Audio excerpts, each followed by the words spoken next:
We're about to get started. So just by a show of hands, very quickly, is anybody new members here? First time? Okay. Okay, just want to see if you good distribution, right? So for a lot of people that are unaware of our organization, just kind of brief overview, we basically provide, the purpose of our organization is to provide academic, professional development, and employment opportunities to current and aspiring IT professionals, as well as develop basically IT infrastructure and job growth throughout South Texas, right? For people that don't know yet, we are actually going to be expanding. So they already asked us to move out to San Antonio, and they asked us to move out to Laredo. So now we're going to swap gears. We actually already have our registration status.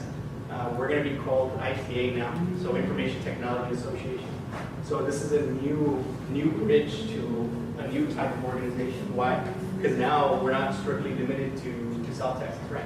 So great thing for you guys is that, yeah, I mean, still a South Texas organization, but you can say that you were one of the very first people on the ITA journey, right? Which means that you're going to be at the very top when you join our committees or when you join our tech control programs, right? And as they expand throughout the nation, hopefully, right? You'll be able to be a big part of our organization. So just to briefly tell you, we do have membership dues, very, very great. I mean, I don't think any other organization does membership dues like we do, $25 a year. And that includes, and we're already ordering a membership ID card maker, so that includes a membership ID card. That membership ID card is NFC capable, so you can put your information. If you haven't signed up yet, when you go onto our membership page, you'll notice that a lot of people that are already signed up, it asks you for your name, your information, education, experience, something like LinkedIn, right? You can just import your information onto that page, right? That is where those NFC cards are going to link up. So anytime you go and try to network at the next cyber conferences that they're going to go to, which we're going to be talking about briefly, make sure to take that card and you have an NFC capable card that you can share your resume with, basically. Yeah. So great things to do, right? First of all, lecture series. We just started up our lecture series. I know that George Cisneros, I don't know where is it? Okay, George, yeah, he was working on a Windows Server lecture series, right? So we're going to have a lot of lecture series coming up. If you're involved with CompTIA, which I'm assuming a lot of people have CompTIA certifications. If you have a CompTIA certification, those lecture series actually give you continuing education credits, right? It depends on the credits, which we're still trying to work out the tweaks with CompTIA, right? But when you get our certificates, all you have to do is upload it onto the CompTIA's website, and you'll get continuing education credits for your certification, so you won't have to go and retake the exam, you can just renew instead, right?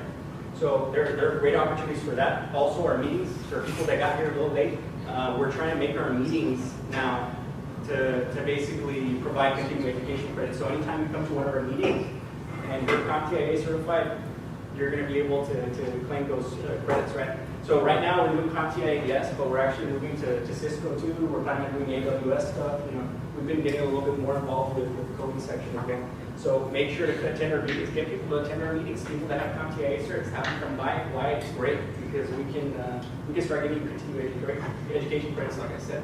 So being a member, also get involved with all the different types of programs that we have. I'm sure you already heard about the Tech Control program. You've heard about the Teach IT program. We have a lot of different. You can also participate on a committee if you're one of the members. Like we already have a partnership with, which we're going to talk about in a bit, with the Mission PD for deploying low-cost security cameras around the region. You know, so there's a lot of things that you can take part in. So make sure to become a member, get involved. You know, that's the whole point, right? So the Tech Control program, for people that don't know about the Tech Control program, very briefly, it's basically a way to get involved. If you're an aspiring technician and you don't have a lot of experience in the industry yet, make sure to attend some of our Tech Control program meetings. Why? Because you're actually going to get some hands-on experiential learning when you go to those meetings. So one of the big things that we have right now is device drive. We already have some stuff from our device drive. We've been holding device drive for the past month or so we have some devices that we can fix already, and we can start deploying, right? One of the places that we're going to deploy some of these devices is the Boy Scouts, the Boy Scouts here in Mission. So I'm not sure where Sarah's at. I'm blind today. Oh my God, we're in. So the Boy Scouts is Sarah's actually working with us in the wireless committee, which Carlos V is on. So we're going to be working on that project, starting to deploy some of these devices out there. We're going to run probably cabling. Forge Technologies actually donated about 12 to 14 business printers. You know, so if you know a company that might need a printer, like some deprived company, where you, if you know some companies that are nonprofits or deprived organization, make sure to contact us, because we can provide a business printer completely free, right? So that's one of the things that we have going on right now. Also, computer support museum, that's going to be an ongoing type of tech control opportunity. Now we're going to be providing computer support for teaching devices at the Museum of South Texas History. We already set up the infrastructure somewhat. So now we can just get on the device and you can provide computer support even from home. So one of the big things that we're trying to pass with the tech control program right now, I've been personally speaking with the Society of Human Resource Management. So for a lot of people that don't have a position yet or are seeking positions, basically, just by a show of hands again, how many people are actually seeking positions right now? Or at least trying to improve or go on to your next position? Quite a few people, right? So this is a great opportunity for you. Why? Because what we're trying to do with the tech control program is we're branding our transcript. So we're going to be able to record, I mean, we're still working on that process, right? But we're going to be able to record basically all the different types of engagements that you've gone to. It's going to say basically the objective of that engagement, how much time you spent at that engagement, and it's going to create a transcript list. That's what I'm branding right now with the Society for Human Resource Management. Why? Because a lot of people probably know that human resource managers, I hope that nobody's in here that's a human resource manager, right? But human resource managers,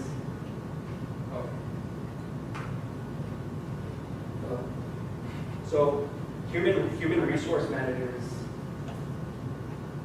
sorry about that.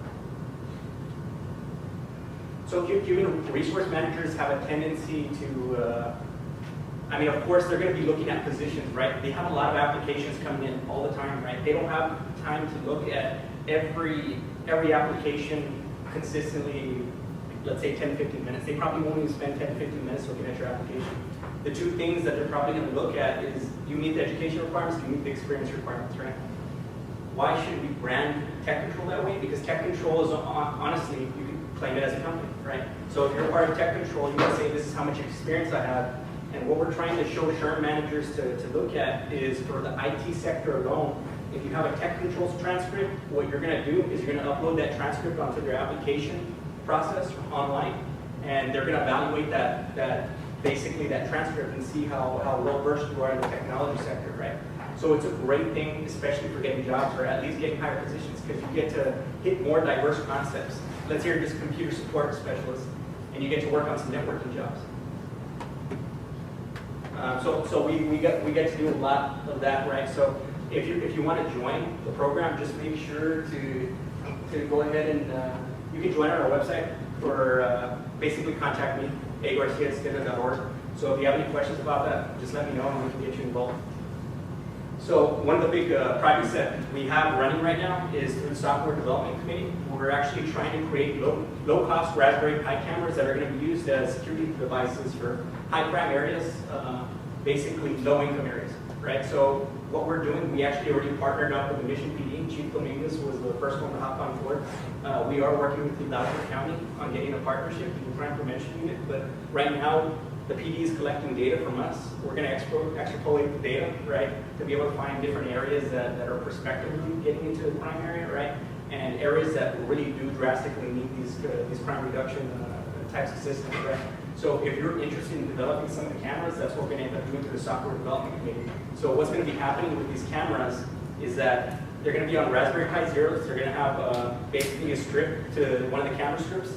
You're going to program that strip to basically collect information onto a USB if you're in an area where there's no network. And what it'll do is basically using FIFO, first in, first out information, right?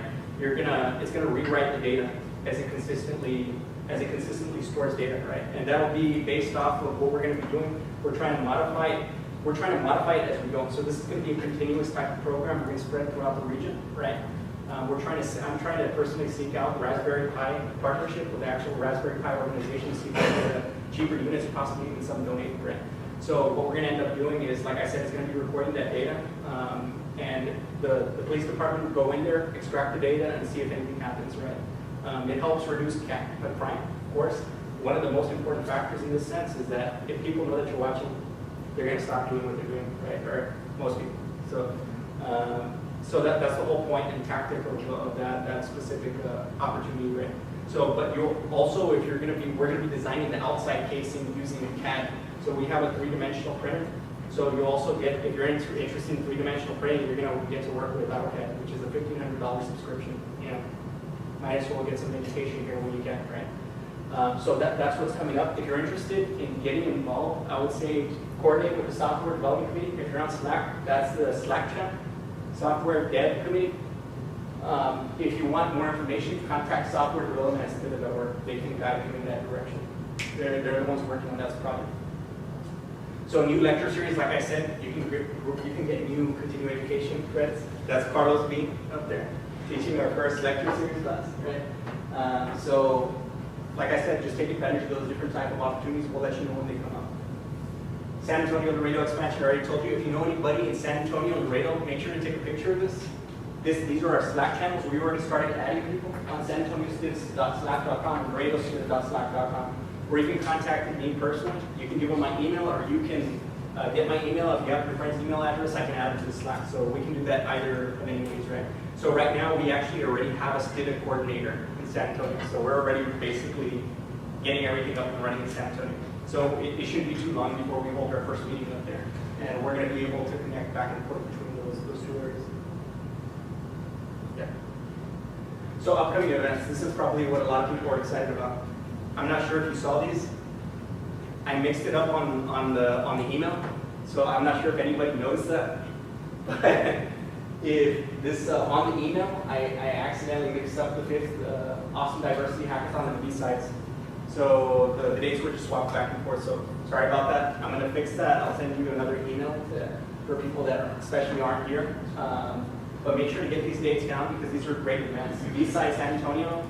It's a great event. It's only one day. Go for Saturday. This is the perfect place to go ahead and network with people and say, hey, who else is going to be going to these types of meetings, right? So you can carpool. It's easier to do it that way, right? I know that the Software Development Committee, they were actually planning on going to the 5th Austin Diversity Hackathon, right?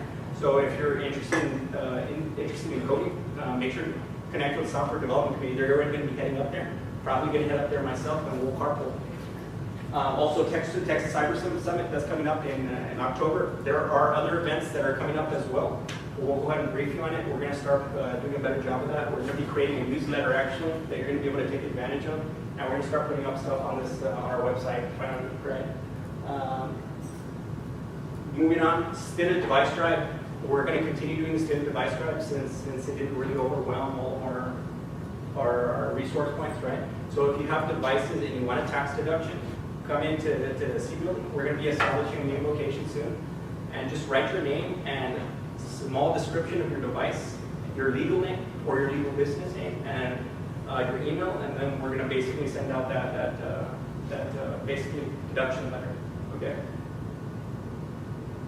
So I just wanted to briefly come up with South Texas Linux User Group. So Eduardo Robles, he's the representative for the South Texas Linux User Group for people that are involved in Linux or like to get involved with Linux. He's really great at the Linux area, and he's just basically here to see who would like to join him in his mission. Excellent. Hey everybody, I'm Eduardo Robles. I organize a few bases for B-sides and other events here.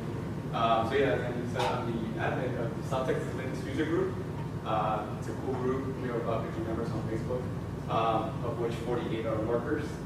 Most people are just stuck around. So the main idea is basically that I'm just trying to promote Linux, open source software, free software here in Valley, in South Texas. Very much in spirit with Civ trying to promote Linux and open source. So the idea is basically, right now we have a thing where I basically do a monthly meetup every month. I do a live stream, and we do all kinds of topics. And this past one, I did build a virtualization server. So I showed people how to build a virtualization server using KVM and all kinds of Linux software. We built stuff like Pipe-hole. Anyone familiar with Pipe-hole? Sounds familiar? Sounds funny? Basically, Pipe-hole is like a DNS blocker on your network. I built that for people to show them how to do that. So it's about since June of last year, I've been doing these live streams. So there's a lot of stuff, there's a lot of content on there. So we're on Facebook, so look us up. South Texas Linux User Group. We also have a website, it's right there, stxlog.com. And just look us up. You know, I'm just happy to talk to anybody. I will be going to the B-sides San Antonio thing, so if anyone wants to carpool, there you go. But thanks. Thank you very much. Thank you very much. mentioned, so I mean, I encourage you to join these different types of groups. There are a lot of groups out there in the community, so I encourage a lot of you to join those different types of groups. That's what we're trying to do here, trying to create a synergy between all the different types of IT organizations out there, so we encourage you to join. Okay, so we would like to go ahead and present our guest speaker, Sal Gutierrez. He's the Information Security Compliance Specialist with Plains Capital Bank. I believe you're located here in Mission, right? So he's going to go ahead and speak to you about basically the cyber industry and compliance industry in the banking sector. Well, first of all, thank you, Andy, for the invitation. First time here as a speaker, but I've been here around because a friend of mine used to work here, so he gave me around to the whole building. Nice building. He told me that he could play PlayStation here, and so I said, that's cool. I would like to have that in my work. I see a couple of faces, and then the rest, I have no idea who you guys are, but I know you guys are here because of the IT industry, and then tribes, Linux programming, IoT. I mean, if people outside think that, that's an IT guy. Yeah, IT is a forest. So let me just see by hands who is in the Windows regular environment. Almost everybody. Okay, Linux and programming, web development. Okay, who has between 1 to 5 years into this world? I think young faces are probably you guys around that 1 to 5 years, 5 to 10. Okay, more than 10 years. There you go. Yeah. Well, I've been more than 10 years. I'll stop there. But my point, this is basically me speaking about myself, so I'm going to talk for hours, but they're going to cut me at 30 minutes, right? Okay, so first, I work for a company. It's a bank. Actually, it's a bank that is based in Dallas, Plains Capital Bank. Recently moved to the holding company. So basically, a holding company is the one that owns these other companies. Within those companies is the bank. My step in with this company came from working in IT. I was just an IT guy. So I started in Mexico because I'm a native. I was born in Mexico, so I'm native. Anybody here from Mexico? Okay. So you understand how I feel when I speak English, and you are not in your native language. I can speak even better and not that faster, but still, it is a struggle. But so I come from Mexico. And I got my degree, electronics, engineering electronics in Mexico. And I was into computers. Actually, I was never much into electronic. I took that as a default because we don't have that many options in Mexico if you are in Reynosa, because I was born there. So I was actually working, and that's funny, I was a mechanic, assistant mechanic at the Ford dealer in Reynosa. That was my goal. I wanted to be a mechanic. But then they gave us this odd class at what is here high school. It was programming. And I couldn't stand that. I said, why? I want to be a mechanic. I'm actually working with engines. Why you would give me that? But then something happened. Somebody had a game. Oh my goodness. And it was a simulator, a car simulator game. And that's when I was hooked up with computers. Now I'm talking 1989. So there was no colors, there was no 3D, it was just a one-dimensional, two-dimensional game. But I said, I like this. I like computers. So I got into the university. Yes, I was in electronics, but my head was on the computers.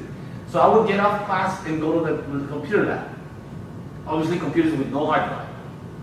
With what? He's like, yeah, a monochrome monitor, and then you got this 5 1/4 floppy disk that you have to put it on the right side. And I was in my world. I was just playing. I could care less about everybody else. But then I see people like not able to boot into the MS-DOS 3.1, or I mean 3.1, 3.0, 4.0, 5.0. 5.0 was the thing back in the 90s. And I said, okay, let me, you're doing it wrong. Let me help you here. And then I see somebody else and I said, you know what? This is the way to do it. You're doing it wrong. So I started helping people because I was just playing. That was it. And then somebody told me like, hey, you can help us here. We have you have to do like a social service in Mexico. You have to get certain amount of hours. And that's fine. I mean, I'm already here. I might as well just spend some time playing and some time helping. And that's how eventually I landed my first job. And that was back in '94. So this company hired me basically as a manager. I was the only one there. So I was managing myself, assembling computers, helping with some really basic networks, installing pirate Windows in Mexico. And then something came, the internet. Actually, that company that I was working with was the first ISP in Reynosa. No Telmex, nobody. We were selling dial-up, obviously, with and obviously everybody here knows, but you have the bandwidth. And if somebody doesn't know what the bandwidth of internet is, we're selling through a 64K node to Monterey, coming back to the US. We started with 4 modems, and those were those Motorola Surf Control 14K, and we had customers calling us for support. Awesome. I was installing Netscape on that floppy disk, and then teaching them how to use the internet. Before that, I was completely otherwise. I mean, I was into the computers, but someone said, "Oh, the internet," and at school, and they explained it to me. I couldn't make my head around that. Keep in mind, I was selling computers in '89, '90, helping people, but having this notion of connecting. If I needed a driver for a motherboard or something, I would call people, "Hey, you have this one?" "No." Come on. "Okay, let me try another one." That was the way that I downloaded drivers back in the early 90s. So we're moving into this selling the internet. Man, it was awesome. Downloading information at 64K. It was really an eye-opener. And I spent years on that company, probably 5, I think it was 5 years.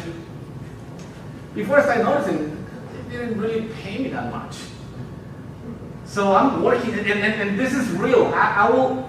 They will pay me cash, because even I keep hearing like, "Oh, I'm gonna pay you cash." That's kind of shady. That is just the way it is. And I will get to pay every Saturday. I couldn't care less about getting I was working, and I would call my boss, the owner of the company, and say, "You know what, I'll pick the money on Monday." I was even with my parents. I couldn't care less about money. But then it gets to a point, like, wait a minute, I'm working Monday through Friday, 8 a.m. to 8 p.m., Saturdays until 5, 6. And I'm just making this much. You know what? Something's not good. So, at that time, I was taking a class, an English class at UTPA back then, UTRGV now. And somebody said, "Hey, you're learning how to speak English, kind of. You know about electronics?" "Yeah, you got a degree. And you know about these computers?" This lady was a doctor in Reynosa. They were about to open a clinic. So I said, "You know what? Tell me about that business." And it was a LASIK clinic. Who knows about LASIK? I see a lot of glasses here, so you kind of know. This is a short idea of what LASIK is. They cut your cornea, they lift it up, put laser on it, and then put it back. That's it. And you make a lot of money. So, and I said, "How much is for me?" "Okay, so we have this one." It was a lot more than I was making. So I said, "Yes, I'm in." And I left IT for 5 years. I forgot about that at all. Well, not really, but I was still that. Then in between I was working, I moved 2 years. I got married, I got legal permit to be here. I was able to work, and I was making good money, good cash there. But I was always thinking, I need to go back to this, because once you get it, you never let it go. It's always with you. There's always people calling you, "Hey, help me with this." If not, I will get with my friends and, "What are you guys doing?" And I had a friend out of Cyber Cafe in Reynosa, so I had time. I would just go with him and hang out, because it is something that you cannot leave behind. And when I was here, I was living in McAllen, working in Reynosa, and I got a lot of time. I was working probably 40 hours a month, and that was it. I would just get the call. "Hey, we have 5, 10, 20 LASIKs. Just come do the thing." and come back. And that was it, a lot of free time. And then on my way from home to work, 10th Street, there was a company, I will not say the name, but it's right behind, going north-south, right behind the tracks, of the railroad tracks. It will have something there that was bothering me because it said, we're hiring A+. I mean, they're hiring, but they want really good people because you have to be A+. Or when at that time I was getting into the culture, I said, this is cool, they want the A+ people. And then they changed that and put CompTIA A+, guys. What is that? Okay, keep in mind, I'm coming from Mexico. I worked for years. Nobody was talking about certification. Nobody cared about certification unless you were in the maquiladoras.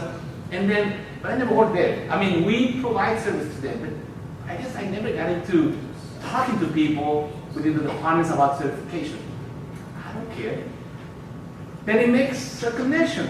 Oh, so in order to have a job, you need to have that. So let me go home and check my dial-up, connect to the internet. Hey, I'm talking 2003, 2004. I was still on dial-up because at my apartment, that's all I could get.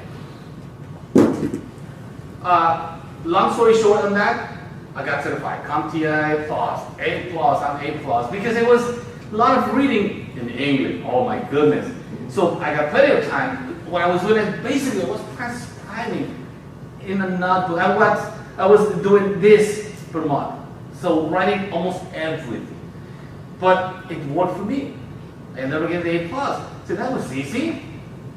Let me get the other one. What else is there? Okay, so I got the Net Plus. I'll do it. Took me 3-4 months. I just studied. I got plenty of time. I know not everybody got that look share right now, but it worked for me. So I got the Net Plus. I said, what else is there? Security Plus. I said, security? Who cares about security? I want the good stuff. I want to mess up with the things. I want to touch and break and fix. Not security. But then on the news and then security, they got like a little boys saying security. Security here, security there. You know what? I still have time. Let me get this one.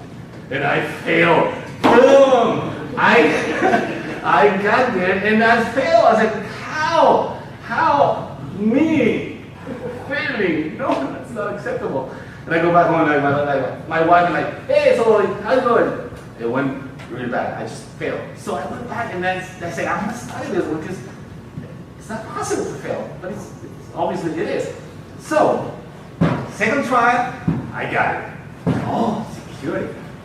But then, 2004, I was already making plans, making changes. So I had my few contract works here in the Valley. It's hard. And if you have a job here in the Valley, man, it's hard to find something else. Well, it was back then. I don't know if it's right now because I haven't looked much. But I can say that it's hard because there's not too many things around.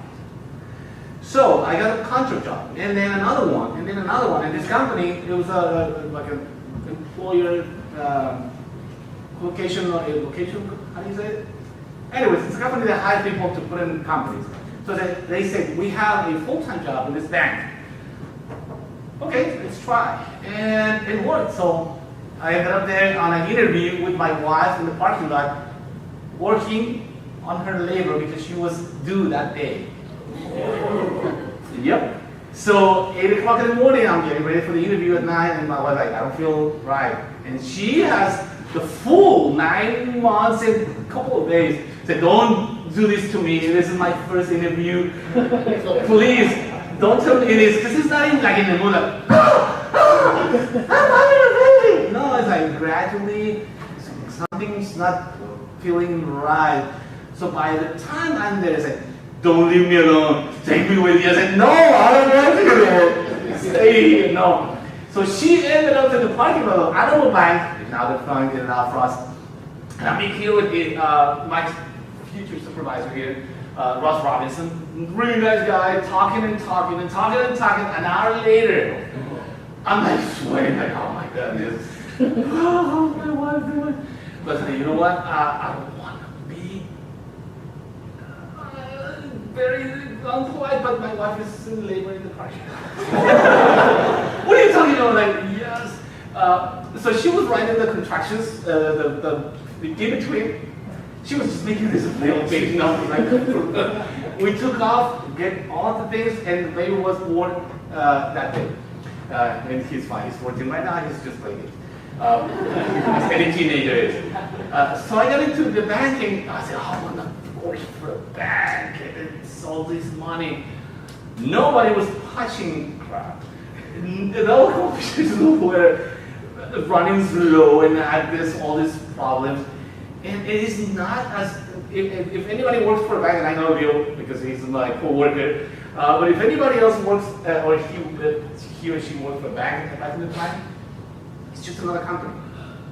There's nothing, if you work for a company, if you work for a bank, if you work for a hospital, if you work for a school, each company has its own challenges, and banks are not different. So back in that time, I can talk about that because it's gone. The only time it was a problem is when your regulators are coming. You have banking industry. The banking industry is highly regulated, so you have the government watching you. And they send you regulators, basically auditors that will check on you. They have a list and they will put a mark. If not, then you get a little bit X.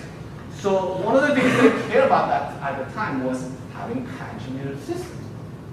And so my supervisor said, yeah, we need to patch all 6 branches in a week. And because of the situation at that time, there was no managing software, so it was done manually, computer by computer. So you kidding me? How can we do that in a week? I mean, they're still talking about hundreds of computers. So I said, you know what, let's do a batch file. And just at least push it for every computer so you can run it. Oh, that's a good idea. Let's do it. Also, we finished back at the time. Just a lot shorter time than it was.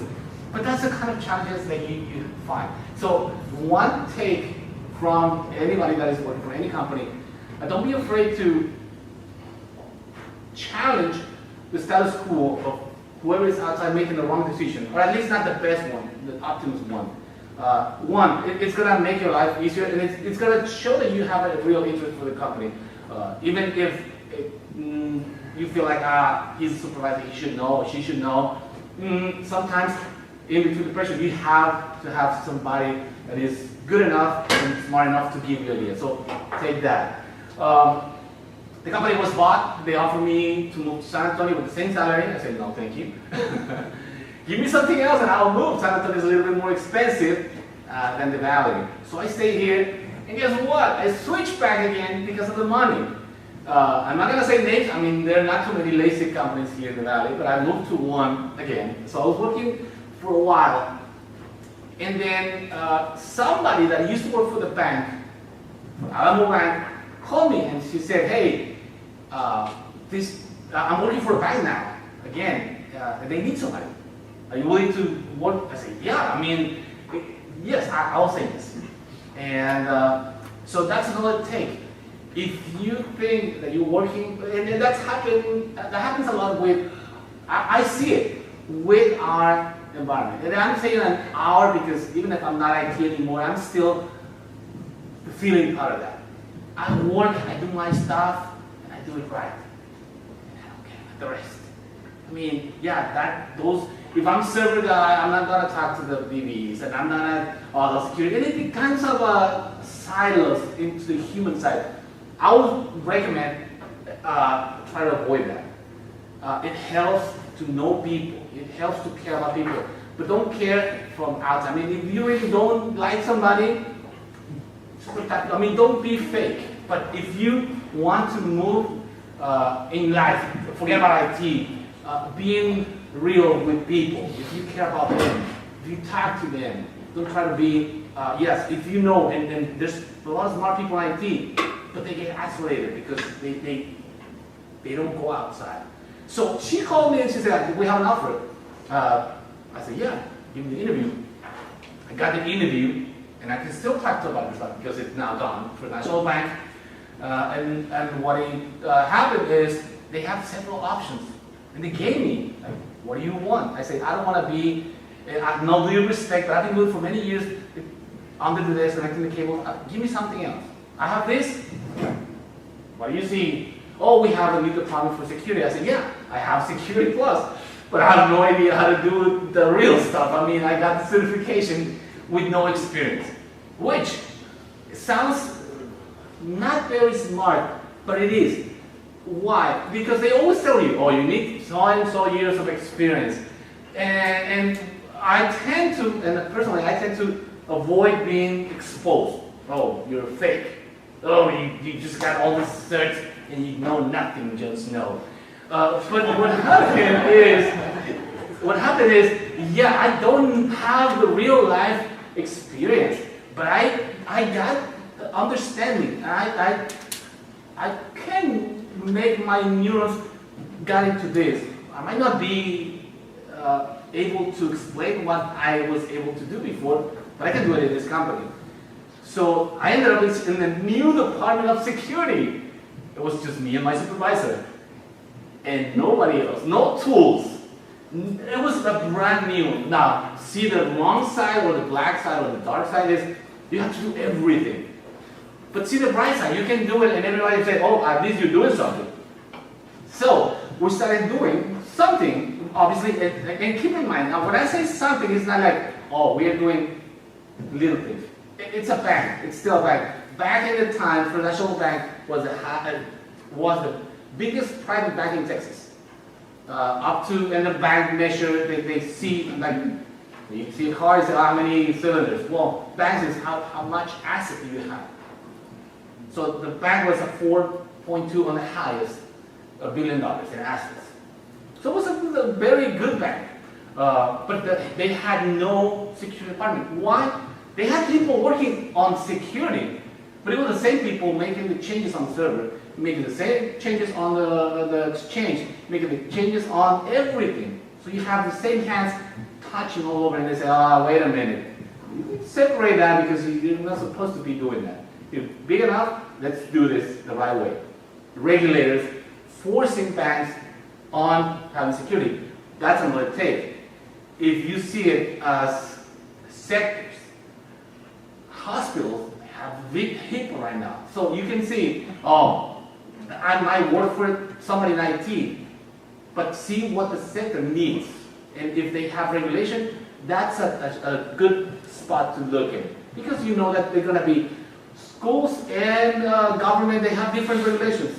Private companies, they have another one. So you have to look into not only what you do with your hands or with your brain, technical wise, but also look into what else the sector is asking for.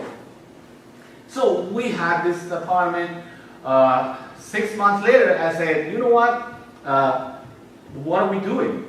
Because it was kind of slow.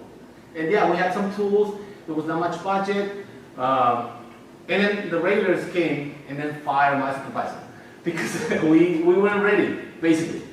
And they hired somebody else.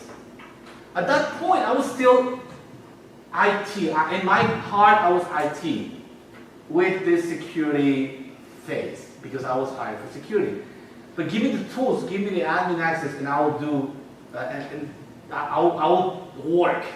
Then this new supervisor came and said, nope, I want you to focus on policies. I want you to focus in making procedures and report that, you know what, no.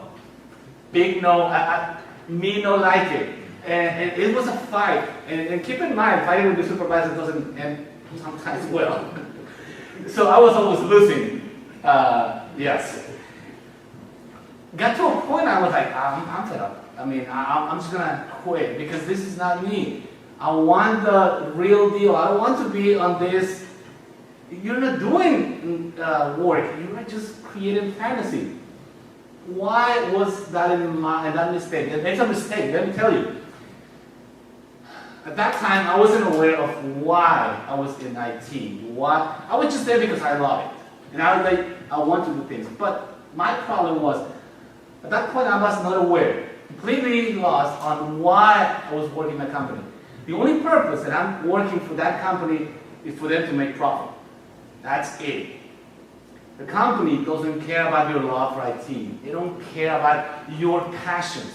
Technically, they shouldn't. And why they should? The only reason why a company exists is to make money and to keep the shareholders happy. It sounds capitalism, it is, because that's it is. If we don't like it, we could move to another places that they don't have, and it's not gonna be the same. So, it took me a long time to understand that no matter how much I love what I do, no matter how much the technology is something good for me, I was paid to do the best for the company. And the position I had was to do that. Hard pill to swallow. But then something happened. I started liking it. Why? Because I understood a different side of things. And one of the things that I was working, and I hated at the beginning, and then I can tell you, I'm getting ready right now to get another certification. That's a risk certification, specifically for risk. Because that's the only reason we exist as IT, just to make sure that the boss or the company or the hospital or the school, it's fine. Sometimes making business is making money, sometimes making business is keeping the students in classrooms, the teachers teaching. The hospital is keeping the patients alive. That's what it took me years to understand. So, I started doing, because my boss told me you have to do it, risk assessments. And then you have risk assessments and you have to follow what? Well, NIST. I don't know if anybody is aware of NIST, the National Institute for Standard Technology. Well, basically the government said, how can we make sure that things are done the same way for everybody? Well, you have to follow a standard. So the standard is you have to follow this in order to make this. So if you want to have a risk rating, you follow this methodology. And everybody follows it, and then fine. Let me translate that in human words. Everybody stops at the lights when they're red, and everybody moves when they're green. Why? Because we have a standard. No matter how you drive in the United States, green is go and red is stop. That's the methodology that they have. So they created an agency just to work on it. And they created a lot of standards for all the things that you can imagine. But what I care about at that time was risk. In risk assessments, they told me, do a risk assessment. No, I want to work with the web server. I want to work with the firewall. I want to play, not to do this. This is boring. And then not even that, they have to do presentations with the business side. Who cares about the business side and what they think and they talk? Nobody in IT, in my opinion, at that time. So here we go, doing risk assessments. And then you have to understand what is risk, and what is a vulnerability, and what is an impact. And no, it's not what I want, but I ended up doing it, and I ended up understanding it in a way that now I can see why IT is doing so. Okay, so the server has to be up, not because it's good to have it up, it's because we have to keep up the business, because that's how we make money, because if we don't do that, then we lose the business. Okay, and how do you quantify that?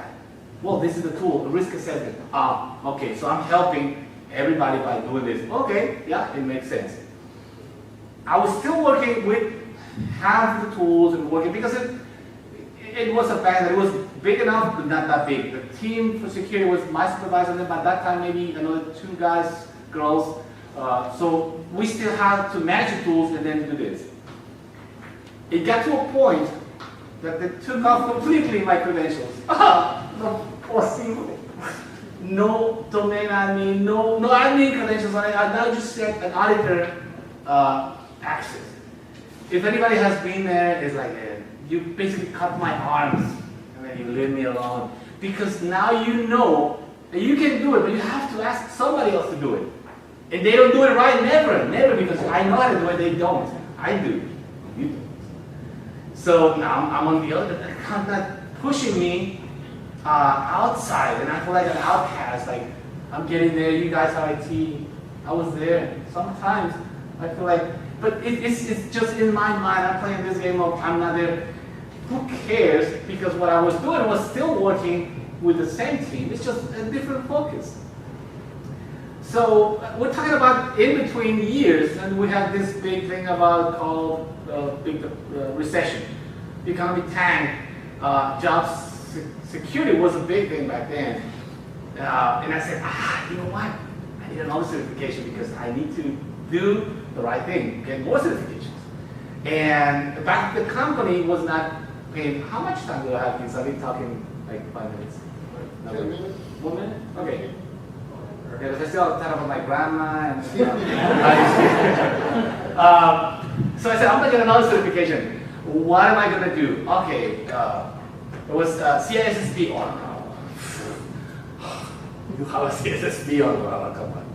I said, no, I'm gonna take the other one, the little one. I don't even remember that. CSCCP or CSCP. I don't know. So I started studying that one. And then my supervisor said, why are you doing that? You have the experience, you have the time working, just do it. So you know what? I'll do it. So I bought the budget because the company wasn't paying until we passed the exam. It took me 3 years. Just the procrastination master that I was. 3 years. I was, I'm ready, yeah. Schedule it for 2 months. And then I was paying $20, something like that. And I will do it again. And a year passed by. I'll do it again. And then a second year passed by. And I'm doing it again. And the third year, it's not that I was feeling ready. And it's really funny because I was waiting until the last couple of days to do it. Then I forgot. Now, oh crap, it's tomorrow. I have the CISSP exam tomorrow. And keep in mind, I've been doing it for 3 years. I can show you the tons of books that I have, that I read, that online training, but I wasn't feeling secure about doing it because this is a 6-hour exam that I phantom doing it. Oh my goodness, it's tomorrow. I'm gonna lose, I think it was $500-600 plus all the time that I spent, plus all the money that I paid delaying the exam. And it's a college, so you have to go there just to fail. And I knew how it feels to fail. It's not like you go into the STC. No, you drive all the way to college and then you fail and you come back on the expressway and cry. And I said, well, I'll do it. I mean, there's no option right now. Oh, because, this is a nice one. I was ready to do it about a year before. Now maybe there's like 8-7 months before. My second child was due on the, yeah, it's always babies, I don't know why. But he was due on, let's say on a Tuesday or Monday, and then the exam was scheduled for probably 8-9 days later. Well, this baby is like, oh no, I'm fine here. Oh, everything's good. And then the day before my exam, he decided to go out. And I said, I lost it. And then 2 weeks later, I called to ISS and said, you know what? I did this. I just didn't show up. He said, why? Oh, because my wife had a baby and she told me to be there. I said, okay. No, that's a real excuse. Just send me the birth certificate and you can present it later. Later, that's a key word. I can do it later. So like months later, then I was driving to college and like, oh, I'm going to take the exam. I didn't notice when I throw this off. So I'm there. It's not hard. Why? Because I already studied for so many years, and I read that I took so many tests that I was ready. I just wasn't sure, and I wasn't feeling secure to do it. 4 hours and a half, probably. I finished it. Not possible. Let me do it again, the whole thing, and just make sure. And then I finished it, and then I said, I'm gonna do it third time, and I still have time. Like 15-20 minutes. I said, okay, that's it. And they give you the results right there. So you have to be prepared to do it. Okay, keep in mind that before I took it, it will send you a mail with the letter saying you failed. So you had to wait weeks to get that. No, it was instantaneous gratification, not gratification if you fail. So I got the guy like, oh yeah, you passed. But what? I did it. I still, and this is something I take for you guys. I never felt secure. I knew it. The knowledge was there, but I wasn't feeling it. So if you are in that position, from my perspective, somebody told me this word at work, and it was like, what do you say? YOLO. So in this case, it's a joke. You only fail once, but who cares? Do it. Because if you study, if you get a methodology, and you have the preparation, sometimes it's just, at that time it was just me, stopping me to get it. I did it, I passed. I'm not kidding you. In my way to the office, I was on the phone checking on another certification that I always been thinking about doing, the CISA from ISACA. Got to the office, bought the voucher for 3.5 months. And I said, I'm going to do it in 3.5 months. I went to San Antonio to take it, and I did it. And it's like, oh, this guy now is going to roll with certification. No, because I was delaying one. The other one, so the certifications help. It's like you have, has anybody seen The Matrix, obviously? You have Neo with all these guns and everything, and then that's the certification. You are, but if you don't do those turns in the air, the gun or any gun doesn't help if you don't know how to use it. Sometimes, and that happened to me, I was ready to do it. It's just I needed a tool, but I wasn't sure that the tool was right for me. The certification is a tool. You grab it. If you know how to use it, if you have knowledge on something, then get a certification. If you don't have the knowledge, you still get certification. Just don't brag about it until you know a little bit more. You have to be honest and say, yes, I have it, but I don't know. Don't be afraid and say, yeah, I have all these certifications and I know. So I took the other one, and it was more like everybody in my work has this. I want to be at the same level and know what they know. So now I am. And now I'm fully transitioned to what they call GRC, Government Risk and Compliance. And yeah, and I was like, what is that? It's basically more of the same. So instead of looking at servers and working on stuff, then you ask people to do reports for you. And then you have to deal, basically you are the liaison between all the IT people and whoever is outside asking for stuff, meaning business side, regulators, auditors, and so on. Does it sound interesting? Maybe for me 10 years ago, I would say no with a big F. But right now I can tell you, yes. Why? Because now I see the purpose. If you see the purpose of what you're doing, more power to you. You have to feel. Now, it's not always rosy and you can say, oh, everything's fine. But that's life. So I'm not complaining because that's how I see it. Right now, I'm in this phase. Now, another thing is, the more you know the business, the more you can help IT. When you're in IT or just doing stuff, Andy was showing, oh, you can show that this company or this activity will basically give you the credentials. You have the knowledge, now you work for a company. But still, you have to know why. So I'll stop on my left right there because I'm working with this company that is really big for the Valley's size, but still not as big as other companies. I was checking USAA, a credit union in San Antonio, $170-some billion company. Boom, my brain exploded because we are only $10 billion company. So Diana asked me to talk about 3 specific things. One was PCIA, which we don't have anything whatsoever with PCI. I mean, PCI was a thing, and it is a thing for companies that do transactions with credit card information. So one of the things about risk, now I understand, is you don't want that risk of having in your hands the numbers of the credit card of your customers. So what do? You transfer the risk. Hey, here you go, your papa caliente. So you hire a company, and they will take care of everything. When you get asked, oh, it wasn't me, it's them. So you have to respond for your responsibility. You still have the responsibility, but you have to have. So we don't do that. Data security, it's a bank. Everything is critical. Well, not really. If you ask everybody, everything is critical, but not everything is not critical. And again, we go back to risk. What is the real risk of losing this amount of credit card numbers, of customer information? Everything has a value.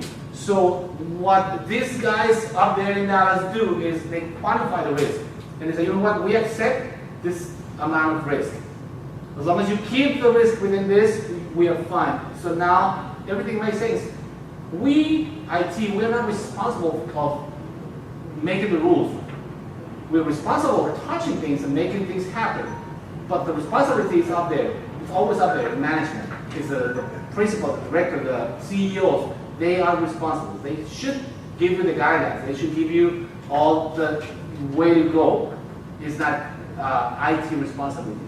Third one, specifically about social engineering, and I'll talk another hour about that because that's what I do right now as part of my job. It's fun because tricking people is really easy. So 3-4 years ago, we started talking about all this problem with email, and we have a very robust email solution, but you still, it's a solution, so it fails. So we had this company that basically sells the kit to fish people, and then to train based on the results. And they say, hey Saul, can you research and then present what options are? They pick the option. I just said this is what it is. My supervisor at the time, he said, oh yeah, I have some of all the information. We picked this. And we sent monthly email simulations to all the employees with the management approval. So basically what we measure is how risky it is to conduct business through email. And it's very risky. If you guys read all the articles and all the reports, it's just the problem. 85–90% of all the compromises come through email. Yeah, some other percentage is pure web, but almost nobody gets there as easy as getting an email, downloading a malicious link or an attachment, or trick. This is insane. You get people instructions on an email and they follow it. Somebody at the company got a text message and said, go to this website and log in. They do it. So yeah. So we started this, and I'm not sure the numbers, I'm not authorized to do it, but we got much better. At this moment, our rates for phishing simulations, if I send an email right now, it's really easy with a link, 1%, 2% fail rate, which is a lot less than it was years ago. And industry average right now, it runs between 5 and 10, depending on what sector you are. So we do that. We do training for people, and most of that is through small 5 to 10 minute snippet of training. It's not an hour, you don't have to go through a slide, but still people doesn't feel good about it. And I understand. Somebody making money for the company or somebody, they don't want to train on something that they really don't care. But the problem is they should, because if you want to protect the company, then you have to be aware of the risks. And one of them is clicking on a link. If your company or the company that you provide the services have a service through email, then they have a problem because they can be bullied. So that's a big problem right now. I don't have to teach you on that. Ransomware, it's going down a little bit, but still it's a problem. So you don't want to get caught by that. And email is one of the easiest ways to do it. So we teach people to think and pause. It's hard. I'd rather teach a system on do stuff and a dog make tricks. But that's not what I'm getting paid for. And then you have rotation. So you have an employee. When we get a termination, I see the name of, oh, he was so good at catching the emails. Because you never know who's coming next, and we are always at risk of, how many minutes? 1, 2? Real quick, From before my you grandma? finish, Okay. while he's finishing off the presentation, can you all download the app Cahoots? Actually, people that don't, like if it's not running really fast, you can just log on to the browser at kahoot.it. Some attack. No, I don't. We can pay. That is part of the social engineering. So, for closing statement, basically working for a bank, yeah, it's fun. And we got a big, right now it's a big team. We're talking about teams for every single thing. Now security right now is split on 3 or 4 sectors. I'm just one part of security. Then you have IT as for a big company. And it's cool.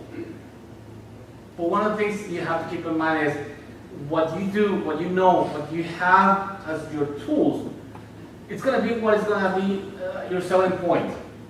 If you're really good at something, you have to understand on the environment. It's not that because you're good at something, is that they need that something. So you have to sell yourself in a way that makes sense for the business, because at the end, we are just part of the mechanism that makes them a working entity. That's, I guess, take that I really took a long time to understand. It's not because I am CSSP, I do care. It's because I am CSSP that I can help them to make money. That's simple. So download the app. If you got any questions, I'll be here. If not, one question, two questions. So, there you go. What's your first line of defense against ransomware? Is it strictly a backup restore, or what? How do you? No, so without going into the details, basically we start way beyond. With the email, you have to think about risk. So where it's coming from. We have a company, MSSP, managed service provider, cares for the outer perimeter. There's one point where, yeah, your company might be small, you can take care of everything. But then up to a point that you get alerts 24/7, there's no way you can do it. So you hire another company, and they will take care of that. You get the notifications. So they take care of all the external notifications that for the firewalls and all the ISPs, IPS, IDS that we have. Then we have email security, and that, like I said, the bank has put a lot of money on that solution, so that helps a lot. Then you have the internal network, and then you have the endpoint. Now, in between, we have some other solutions. For the endpoint, I would say, well, all between all the what we call all the layers, we have something in between for each one. Now, that can be improved, yes. But each company or each environment, I would say, has its own challenges. So I can tell you right now, the company that we work for now, it has a bank, Plains Capital Bank. I came from the bank, but then we have an insurance company. To the point that I couldn't understand why they have so many problems until we got into meetings with each manager and actually asked them, how do you see your environment? So there are some departments that everybody is in the field because it's an insurance company. So they don't have time for training because they don't have an office, and they don't feel like I should be doing it because I'm not in the office. But they still get emails, and they still fail, and they still get some nasty stuff in their systems. So you have to understand what you have so you can protect it. Did I answer the question? Do you want to know more details, names, brands, and? I guess I wasn't specific as to the ransomware gets to the endpoint, or as opposed to a server, or as opposed to. Okay. For ransom, the only time we got somebody with it was a remote user. I can tell you right now that we are very, very careful on that. So we patch, I can tell you for the patching, Microsoft releases something, not even 24 hours later, Service and Workstation has it. I hate it because they just restart. They just restart the computer. They don't care about you working on something. You just get a notification. You have 20 minutes, 15 minutes, and boom, it gets restarted. So it's the same. So the only time we got some ransomware was a remote user that wasn't connected to the network, and that pushes to reinforce now. If you have a laptop that is connected to the network, now we have Cisco Eyes. You get the policy, and you're blocked if you don't have a specific profile that you have your patches, all the updates for everything. So yeah, it is critical to keep outside. Now, yeah, the backup system, I'm not saying it's complex. We're not talking about, we have a backup here. It's a whole millions of dollars of that. It's insane. When I saw what we put on that, because keep in mind, we are talking about IT, and then from IT to security, and from our security jersey, but you also have the business continuity team that all they care about is keeping the business up and running. So when they see that we have a gap, so you have this application that is really critical, you cannot have that off or down for less than 2 hours. So you have to think about that, and then the challenge is for the engineers to do it. So, yeah, the response for that is, yeah, we do have a lot of redundancy and layers of security and technology to avoid that. Thank you. Yeah. I've got a question for you. Yeah. What's the biggest attack vertical that you guys see at your institution? Issue? Phishing is kind of controlled. The problem is always there. The challenge is always there. Probably 2 years ago, when the DDoS fever was going on, that was something because you have protection. You have also a company that it takes care of that. You still get an impact, and that really hits, no pun intended, because you see the business side really worry about it because they see something. Email, yeah, they understand, but you're talking about businessmen. When they see something is hitting us and it's gonna avoid customers logging to the bank, boom, they get the attention. So I would say the challenge for that was interesting. Again, all it takes is, we have this problem. Are you willing to accept the risk, or are you willing to throw more money? How much is it gonna cost? How much are we gonna lose? Then you do a risk analysis and say, you know what? Yeah, it pays to invest $1 million to avoid a $20, $50 million. So there you go. You convince business guys by showing numbers. Not passion, not because you have to do it. Who cares about an email firewall that has a $500,000 investment? But you tell them it's gonna avoid losing your money and how much and what the other companies are paying, and you show not to scare them, but to show what is going on outside, they will do it because it makes sense and it makes money for them. So that's, again, my perspective as employee of a bank. It's going to be different for school business. It's going to be different for a hospital. It's going to be different for another industry. What I'm seeing for all this 13 years in banking, or 14 if you count the other bank, they pay attention when you talk about money, dollars and cents, and they will do it if it makes sense. Even sometimes you present the case and say, no. Why? It's the best tool that we have. No, but you can still save half of it doing this other tool that is not as good, but it's going to be almost the same. The risk is almost the same. Like, no, this is the best in this one. No, it doesn't make sense for them to spend money on that, and they will not do it. And it's okay because it's a business. So, other than DDoS, the ransomware, I was kind of looking at, because one of the things I forgot to mention is, if you want to keep, you have to be reading all this time. And I had no problem doing the certification because I love to read.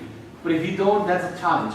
But you have to read non-stop all the time about everything that is going on, even if it's not impacting you, because you never know when you're going to move to that, or you're going to be dragging to that. So I keep the tabs on everything, almost as I can think of, and I spend a little bit in the morning and then in the afternoon just checking on what is going on. And I was at odds on how the ransomware was hitting all places, but then not much on our environment. Something else that I was out of my list, and I'm not talking, is about networking. So I'm part of the InfoGuard group here in the Valley. InfoGuard is a partnership between the private companies and the FBI. So I have to hang out with FBI guys. Oh, that's cool. The Secret Service and all that. It's really cool. If at any chance you can do it, do it. Sometimes it's boring, but sometimes it's really good. But that gives me a perspective of something different. And keeping up with the rail security, I'm not really much into that, but I still read about it because it's there. It's something. It's in between the risk field, so I feel like I should be knowing about that. But then the ransomware, I was like, why? We had one person working for a co-op electric company here in the Valley. I'm not gonna say the name, but you guess it. And he was telling the story on how the lack of investment, lack of management support, and they got hit, yes, with the servers. They got hit on everything. It was bad. But then I said, okay, now I see the difference. They are, the mission of that company is to provide electricity and not to make money. And I work for a bank and they only care about money. So you really touch different mentalities and it can be, so go back and think who was hit. One big one was this company, the shipping company. Think about how they're in the business of making money, but it's a kind of a sector that might not be as regulated. And we go back to regulation because if the government is behind you all the time, but they are not, that's another thing. We have to be always there on the analysis of the audit from the government. We have to be there. And then if we have one note or two, the board and management will be the whole year on behind the CIO, just making sure that next time you don't fail that.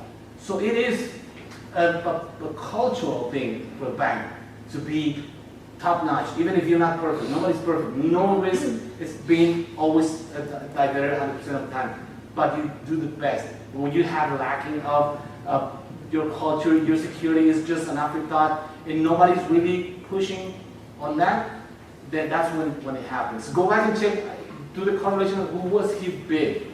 And you might not find many banks. We have city, Atlanta, the city of Atlanta, government again. I can think of that correlation between not being really hard on your money and your organization and that kind of attacks.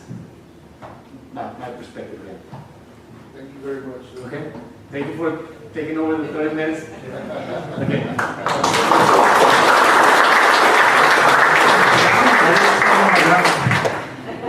So very quick before we actually get into the Kahoot, we're actually going to be raffling off that Fire Stick that we were talking about. So we've listed all of you from 1 to 27, since there were 27 attendees. Okay, and the number that wins is number 11. Joanna Hernandez. Where's Giovanna? Yeah.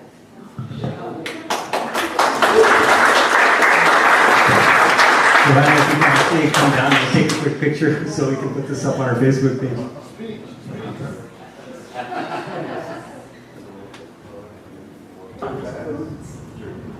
Which of the following is not a file extension for imaging?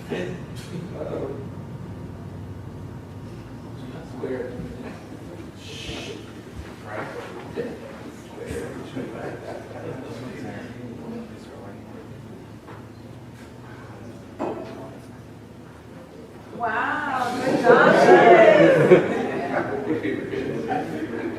Okay, next question. Everybody's smiling.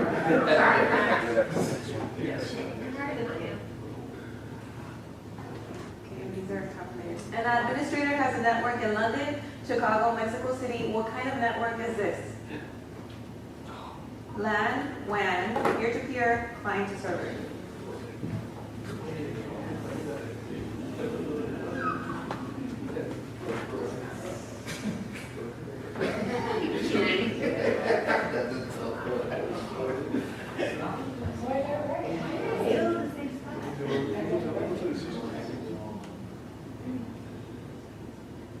Joe, what technology can be easily used to create an ad hoc network for sharing of pictures and contact? Wi-Fi, NAS, direct link, or Bluetooth? Hey, that's the question.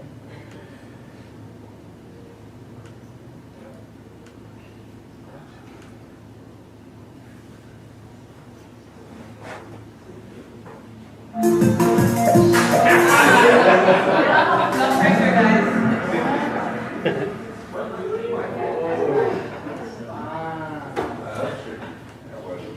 In troubleshooting theory, what is the first step towards solving a problem? Establish a theory of probable cause, test the simple stuff first, identify the problem, or read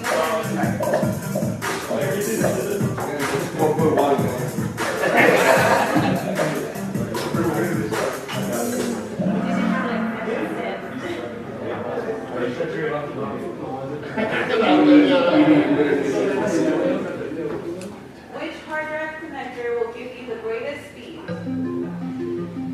ECIE, AGP, or SAT?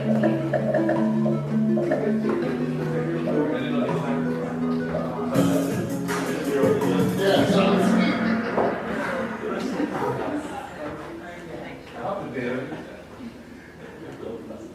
What needs to be configured to share files between Windows and Mac OS computers?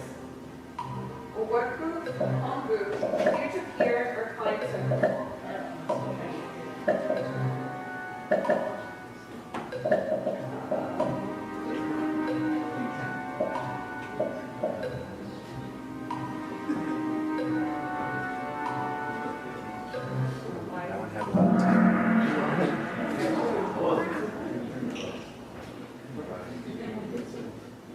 What is the purpose of file extensions?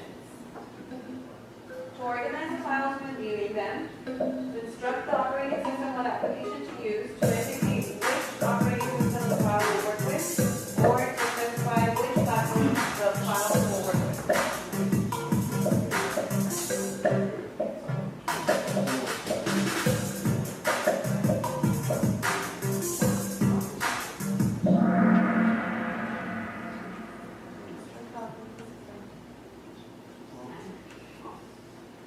Which of the following is not a compression file extension?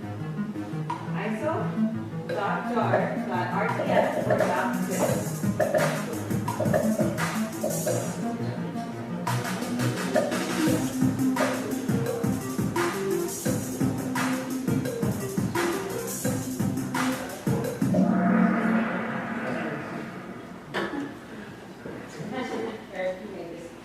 What actions are in your system are appropriate of internet-based attacks are a concern? Reboot and install hardware locks, enable encryption and install anti-malware, disable unused services and install anti-malware, or restart and pray to God nothing happens.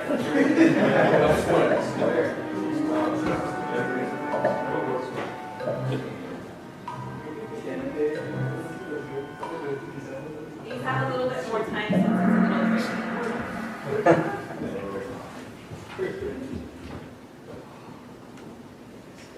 Which of the following allows for the fastest printer connection? Bluetooth, parallel, USB, or serial?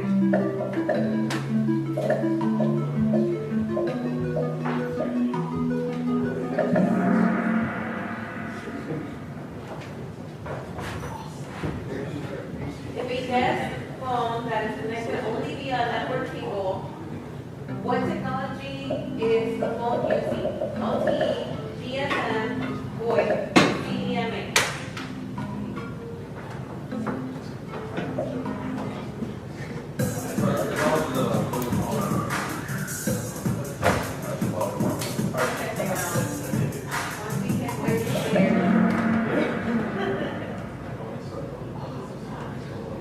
Which of the following software types protects a desktop from malicious attacks?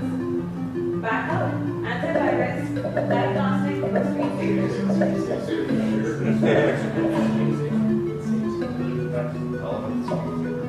And you shall not.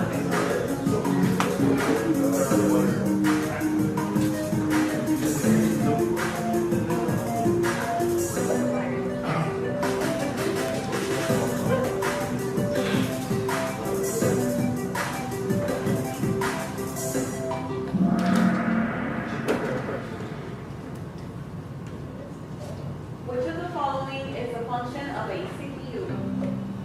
Encrypts data for remote transmission, records data computation, supplies electricity to components, or provides storage location for files?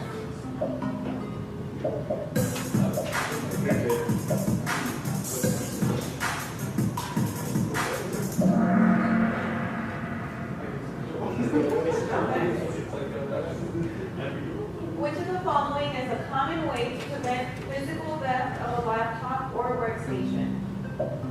Shred any sensitive information prior to disposal. Avoid storing passwords near the computer. Practice good awareness skills when entering passwords or pins. Cable and mouse device security attached to a solid object.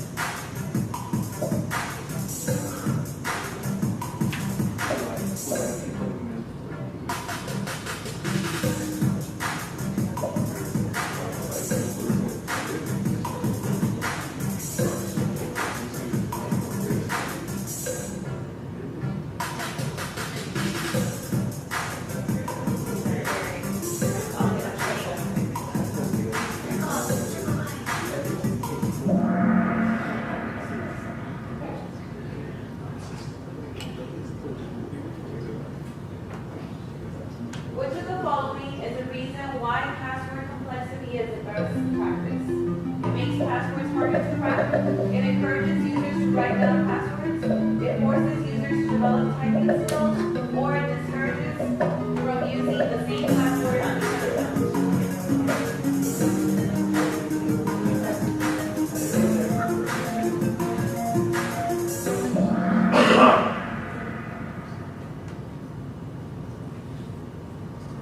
Anybody catch that, please?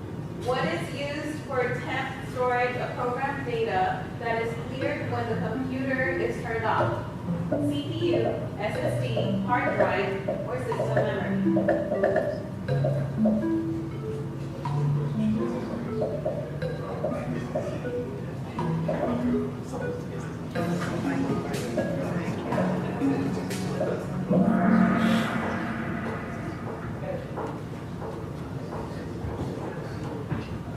Which of the following terms refers to printing on both sides of the paper?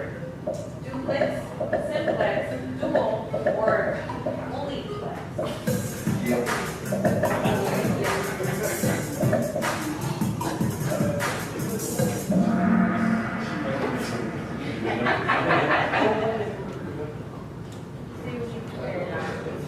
Which are a form of online advertising on the World Wide Web intended to attract web traffic? Cookie, virus, spyware, or pop-ups?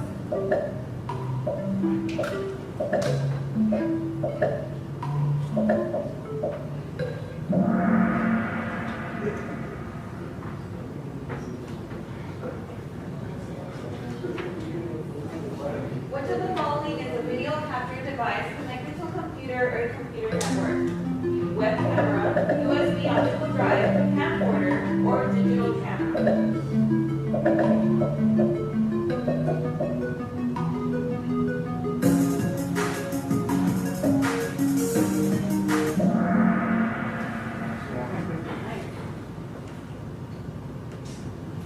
Which of the following memory types is a volatile memory?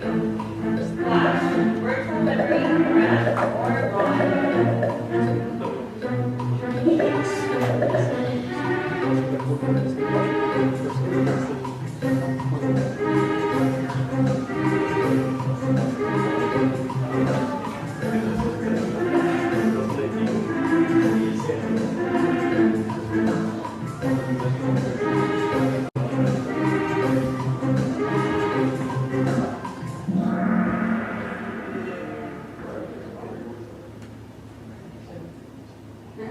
Okay, who's AGTZ?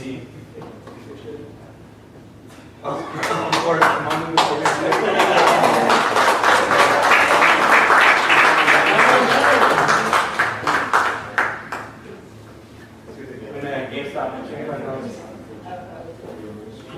Me and Ray were actually at the store today trying to find out what we're gonna get booths. And we were looking at, they only had Apple, like iPhone cards, and Google Play cards. We couldn't find out who was gonna win this, Okay, so that is the end of that, right? So I just want to make a few closing announcements. First of all, I want to thank Deanna and Jake for both creating that Kahoot. They were the ones that did that Kahoot. Jake and Deanna. Okay, we have for sure there. Check the answer. Yeah, so other than that, I just wanted to make sure that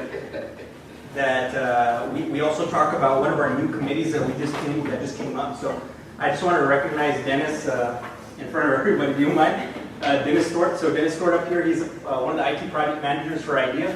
He's actually teaching our Project Plus class right now, and we've gotten a lot of good feedback. We even have some of the people here already that are Project Plus students, but we've gotten a lot of good feedback about the program. You know, it's been very, very successful. You know.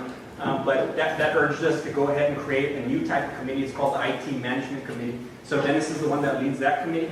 We're actually forming an email and everything on our corporate G Suite, right?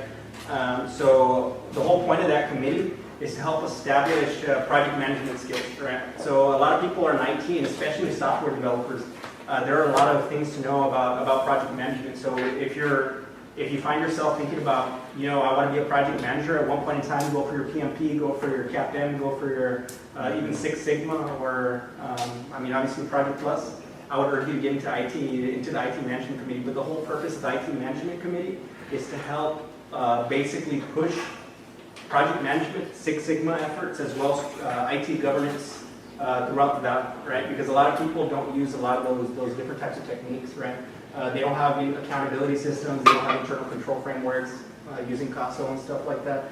A lot of people don't have total quality management systems, especially for data. Very popular, especially in web programming, like I said. So there are a lot of things that you can learn from the committee, and especially with somebody so knowledgeable in that area, you can learn quite a bit from Dennis. Am I missing anything specific? I guess the only thing I would add is so beyond project management and governance, just general like IT service management and governance frameworks, right? So like Lean IT, I think which you alluded to a little bit, as well as ITIL 4 and a lot of the common frameworks, the GCRD, which Saul spoke about earlier, give you some opportunity to learn and expose, and also network with other professionals who work in IT management to lean on. Yeah, so if anybody's interested in that committee, I would really urge you to join, like I said, especially if you're planning on going for Project Plus or PMP or ITIL. That's one of the things that we're actually planning on offering in the future, ITIL, and hopefully some of the service management types of certifications, right? Anything regarding value chain in IT, right? So that is actually what's going on with the IT Management Committee. Aside from that, I just wanted to give you basically a couple of pointers on what we've been doing so far. So today we just submitted to the Best Buy grant. Of course, it's still pending out in the air, right? But we're planning on anybody that's in the education field, and specifically in high schools. I know that I spoke to John, okay? Yeah, so what we're planning on doing is we're providing the first cloud essentials or cloud-oriented certification really ever in the Valley, So basically students are going to be trained on Cloud Plus. They're going to go ahead and go through the Cloud Essentials program, right? They're going to take the Cloud Essentials certification. We're also going to teach them how to use Google Drive on both the basic and advanced levels, as well as Amazon Web Services, the AWS S3 storage system, and probably even the AWS E2 flexible storage system. So it gets you into more like the AWS type of area, which is a very hot topic in cloud computing today. And especially also into the security aspect and encryption area of cloud computing, right? So on top of that, they actually end the class with a capstone. So they have to provide some type of infrastructure, cloud infrastructure, or develop a good file management or data management system for one company in the community, right? So when they exit, not only do they have their certification from CompTIA, they have their software and tools, and they have a true experiential learning type of platform. They actually went and actually conducted a project physically, right? So if you know anybody, any kids, maybe if you have any kids that are high school area, we're servicing between, technically anywhere between 12, I think 13 and 18 years of age. That's something that we're planning on doing. Like I said, it's still prospective, but upcoming. One of the other big things that's going on is, I'm not sure, a lot of people were in cyber mission before, and this is a great time to make an announcement. I'm not sure if Joel, our board of directors, he's actually the chief operating officer for Mission EDC. He was collecting responses from people about the previous cyber mission class. So if you're involved with cyber mission, you might want to talk to Joel personally, and if he's still asking for some responses for that grant. But they're going to be renewing the cyber mission grant this coming year. So if it does pass through, the Mission EDC will be leading that grant, and STID will actually be involved with the technical aspect. So we're also going to be providing experiential learning capstones that you're going to be able to do. So you're going to be not only doing the certification, you're going to have to do some capstone stuff and actually work in real life on real life projects. As well as that, I know that John Nava, very great announcement that he just finished up his, he's in Teach IT. He just finished up with IDEA Academy. So talking about Teach IT, which also Dennis is involved with, we're more than likely, if that grant does pass through, we're going to be requiring some tutors that have their A+, Net+, or Security Plus, right? So it's a good way to get a credential. We usually provide CompTIA Technical Trainer Plus certifications for that specific program, but that's one way to get involved, like I said. So that is basically all the announcements that I have. Any announcements for Scott? Real quick, how many of y'all, this is the first time you come to or STID meetings? That's okay. So if you're 21 and above, come and get a ticket from me. Your 555 is getting complimentary pints at our networking session to people that's their first basically the first meeting and guest speaker, of course, you get one. So thank you for reminding me. Just make sure to meet me right outside. Also, if you're interested in any of our committees, we have different ones and we can go ahead and get with you and depending on what you're looking into going into. I know Jasmine was looking into working with app development. Software, yeah. Software. So we have software development. Okay. We tried to access the Google. We can try to do it right now. I don't know if you would be able to sign into my account. Yeah, it's on your drive share, so you should. Okay. If anything, do you mind if I share it? Or we can possibly share it on Slack or next meeting. Yeah. So, well, actually, the Software Development Committee has a lot of stuff going on. They're developing our first Tech Control app. So if you're involved with Tech Control, you can actually keep track of your projects on the phone. And you can contact the lead technician that's going to be instructing on the site. And basically, that's how we would generate the transcript for you. You know, so it's going to be an actual application now that you can go through. Very, very effective, very efficient, right? But the Software Development Committee has been doing a lot. They've been doing a very great job of that. So yeah. So like Dan was saying, Cyber Committee, if you're involved in cyber, we have a Server Committee. If you're involved in high-end servers type of stuff, we have a Wireless Committee. If you're involved in wireless technologies, and we have an IT Management Committee that's for project managers in IT or corporate governance, you know, as well as the software development, like I said. So you're more than welcome to contact me specifically if you want to join these committees. But aside from that, any other concerns? Board Director, what? Nope. All right. Yeah, I was asked for this specifically, and I asked around in the back. We do have openings for field technicians in the valley. Everything else up in Dallas, if anybody willing to move it. But here we have at least one position right now, field tech. Feel free to contact me, and I'll give you the name of the person that is actually looking for it. So that works if we have somebody that can use. So just for anybody interested. Yeah, That'd be so if awesome. anybody's looking for a job and you just developed a new channel for Slack, Yeah, for job, we have a job channel. I added everybody on there. actually we So got a phone call maybe we can yesterday. get you on the Slack. If we can, that'd be great. Yeah. So we can get Saul on the Slack account, and he can Slack you guys the job info. Yeah, that'd be great. Thank you very much. Appreciate it. Yeah. Any other concerns, questions before we adjourn? Because I'm sure everybody's done that. Okay. Well, thank you all for coming. I appreciate it.